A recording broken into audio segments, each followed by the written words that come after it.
Hello, আসসালামু আলাইকুম। এই পর্যায়ে আমরা দেখব কিভাবে আমরা আ ১ম নাম এবং শেষ নাম একত্রে লিখব। ঠিক আছে?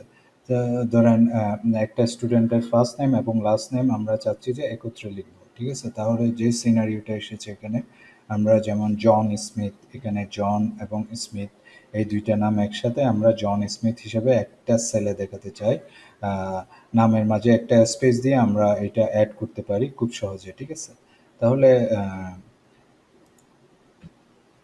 যে ব্যাপার টা দাঁড়ালো আ এইটা হলো কন্ট্রোল এক্স আ ফর্মুলাটা আসলে এখানে বসবে। ওকে?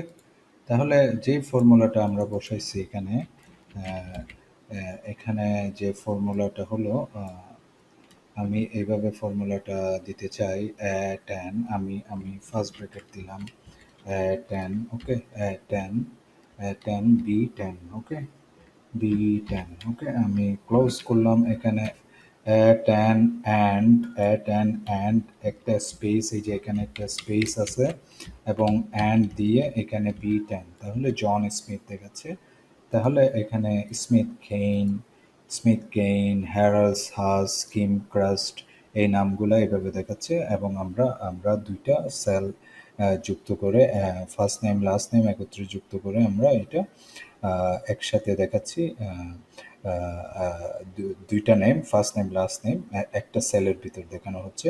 তাহলে যেমন এখানে দেখলেন জন স্মিথ, স্মিথ কেইন, হ্যারাল্ডস হাস, কিম ক্রাস্ট ওকে? এই নামগুলো এভাবে দেখাচ্ছে। আশা করছি বুঝতে পেরেছেন। নেক্সট আরেকটি ভিডিওতে দেখা হবে ইনশাআল্লাহ। সে পর্যন্ত ভালো থাকুন। আসসালামু আলাইকুম। হ্যালো